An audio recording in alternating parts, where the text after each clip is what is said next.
බුදුරජාණන් වහන්සේගේ කාලේ හිටියා එක තරුණයෙක් හරක් බලාගත්ත කෙනෙක්. දවසක් හරක් හොයාගෙන කැලේට ගියා. හෙව්ව හම්බුනේ නැහැ. හැබැයි යාට බඩගින්නක් දැනෙලා ළඟ තිබ්බ අරණ්‍යයකට ගොඩ වුණා. ස්වාමීන් වහන්සේලා දන් වලදලා ඉවරයි. ඒ පාර ස්වාමීන් වහන්සේලාට කිව්වා මට මේ කෑම ටිකක් කන්න. හොඳයි අපි වළඳලා ඉවරයි. ඔය ඉතුරු වෙච්චා තියෙනවා වළඳන්න කිව්වා. ඉඳුල් තිබ්බේ. ඉතින් මේ මනුස්සයා ඉඳුල් කන්නකම ගිහිල්ලා බැලුවා. බලලා මෙයාගේ හිතට ආව කල්පනාවක් ඉඳුල් මෙහෙමනම් මේගොල්ලෝ කොහොම කනවද? ඔය අදත් ගොඩක් මිනිසුන්ට එනවා නේද? දාන ගෙවල් වලට ගියාම හාමුදුරන්ට බෙදනවා. අපේ මාළුත් බෙදනවා, ඉස්සොත් බෙදනවා, කජුත් බෙදනවා. කවදාවත් සංඝයාගේ ලැබීමට කෙලහලන්න එපා පින්වත්.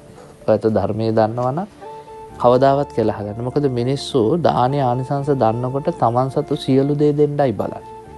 ඒක දානේ පරතරට ගිය තැනක්. බුදුහාමුදුරුවෝ ඒකනේ අපිට කියන්නේ මන්තරන් දාන ආනිසංස දන්නවනම් මිනිස්සු තමන් සතු ඔක්කොම දෙයි. ඒක ඔයත් කල්පනා කරලා බලන්න. අද බුදුහාමුදුරුවෝ පිරිනොම් පාලා අවුරුදු 2500ක් ගිහිල්ලා මෙච්චර ආහාර තෝගයක් මෙච්චර මල් තෝගයක් නේද? ඇයි ඒ බුදුහාමුදුරුවෝ මහ පොළොවේ පස් වලට වැඩිය ඇගේ මස් දන් දීපු කෙනෙක්. ආහසේ තරු වලට වැඩිය ඇස් දන් දීපු කෙනෙක්. මුහුදේ වතුරටත් වැඩිය ලේ දන් දීපු කෙනෙක්. එක අවුරුද්දක් දෙකක් නෙවෙයි අසංකේය කල්ප ලක්ෂ 4ක්.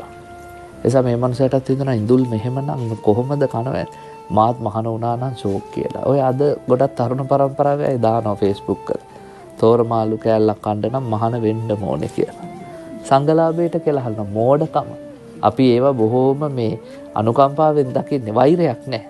වික්ෂුණහසලා කියන වෛර කරන පිරිසක් නෙවෙයි ලංකාවේ හාමුදුරන්ට ඕවා දැක්කහම දැන් ඒගොල්ලෝ අපිව ටිකක් කේන්ති ගස්සන්න හිතාගෙන තමයි ඒවා දාන්නේ. අපිට කේන්ති යන්නේ. අපි ඒ වෙලාවට කල්පනා කරන අනේ මෝඩකම. තව කොච්චර දුර යන්න ඕනද ප්‍රඥාව මතුවෙන්න කියලා. ඉතින් මෙයාටත් මහාන වෙන්න හිතුණා. මහාන වුණා. මහාන වෙලා පන්සලේ ඉතින් අතුපතු ගාගෙන වැඩ ටික කරනවා. දාන ටික හොඳට වළඳනවා. දැන් අර සිහින්දෑරි තරුණයා හොඳට පාට වැටිලා හැම ආවා. හැබැයි පින්වන්දි මතක තියාගන්න කය මහාන කරාට හිත මහාන කරේ නැහැ. එයාගේ විවාහක බිරිඳව මතක් වෙනවා. මාස 3-4ක් හිටියා. මොකද වෙන්නේ? ගෙදර යනවා. ගෙදර ගිහිල්ලා බිරිඳ එක්ක කාලයක් ඉන්නවා. ඉතින් එතකොට පන්සලේ තිබ්බ සැප පහසුකම් නැහැ. බිරිඳ කෑ ගහනවා, කඩේ යන්න කියනවා, හරක් ගේන්න කියනවා, පැලට යන්න කියනවා. ඒ පාර ටික කාලයක් ඉඳිද්දි අර ලස්සනට හිටපු තරුණයා ආයි සිහින්දෑරි වෙනවා. ආයි හිතෙනවා පන්සලට ගියා නම් හරි. ආයි ඇවිල්ලා මහාන වෙනවා. හාමුදුරුවෝ නම දැම්ම චිත්තහත්ත. ඇයි? සිතට වසගව හැසිරෙන්නේ. හිත කිව්වහම මහාන වෙයන් කියලා මහාන වෙනවා. හිත කිව්වහම ගෙදර ඵලයන් කියලා ගෙදර යනවා. චිත්තහත්. ඔය වගේ 6 වාරයක් මහාන වුණා, 6 වාරයක් ගෙදර ගියා. 7 වෙනි වතාවේ ලස්සන සිද්ධියක් වුණා. මොකක්ද?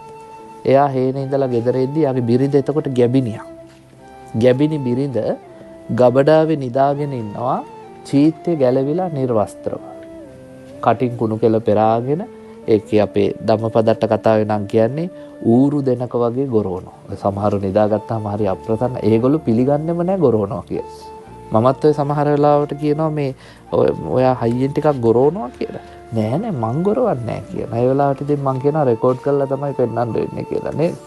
ඉතින් මේ කියන විදිහට සමහරු පින්වත්නි අර ඌරු දෙනක් වගේ ගොරවන්න පටන් ගත්තා ඒ කාන්තාව. ඉතින් දැන් නිර්වස්ත්‍රව බොහොම අපුල සහගත ශරීරයකින් කටින් කුණු කෙල පෙරෙනවා, නවදොරින්ම පූයා වැగిරෙනවා සැරව. එතකොට දැන් මෙහෙම ඉඳිද්දි මොකද වුනේ? අර තරුණයා චිත්තහත් ඇවිල්ලා ගබඩාව ඇරපු ගමන් එයාට කලකිරීමක් ඇති වුණා. එයා කල්පනා කළා මම 6 වාරයක් සිවුරු ඇල්ලාවේ මෙන්න මේ රූපෙට ආසාවෙන්.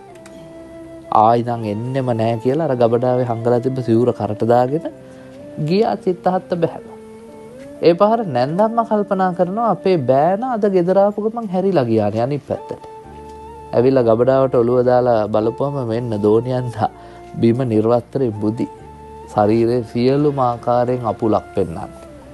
ඒ පාර නැන්දම්මා කකුලෙන් තට්ටු කරලා පයින් ඇනලා කිව්වා නැගිටපන් යෝදී යන්න මිනිහා යනවා.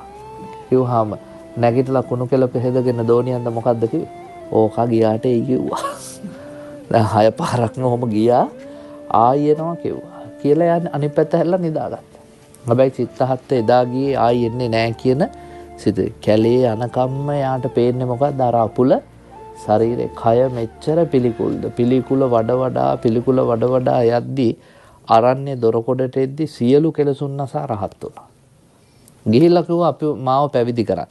වික්ෂුන් වහන්සේලා කිව්වා අපෝ බෑ. ඔයා දැන් 6 පාරක් ගියා 7 වෙනි වතාවෙත් අපිට ඕක කරන්න බෑ. අනේ මේ පාර යන්නෙම නෑ කිව්වා.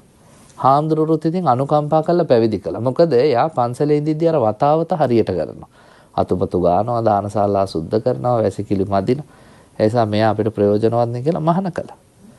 මාස 7-8ක් ගියා. වෙනදට මාස 3-4ක් වෙද්දි ගෙදර යන මිනිහා දැන් යන්නේ නේද? මාස 7-8ක් ගියා. අවුරුද්දක් විතර ගියාම ස්වාමීන් වහන්සේලා අහනවා මොකද නෝනාව මතක් වෙන්නේ නැද්ද මේ පාර?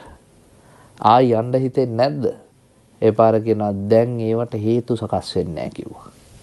ඒ පාර හාමුදුරුවෝ ඇවිල්ලා බුදුහාමුදුරන්ට කිව්වා චිත්තහත්ත දැන් අර බොරු කරනවා විතර නෙවෙයි දැන් රඟපහනවා. රහත් කියලා අපිට පෙන්නනවා. බුදුහාමුදුරුවෝ කා නෑ චිත්තහත්ත ඇත්තටම රහත් වෙලා. ආයි ගෙදර යන්නේ නැහැ කිව්වා.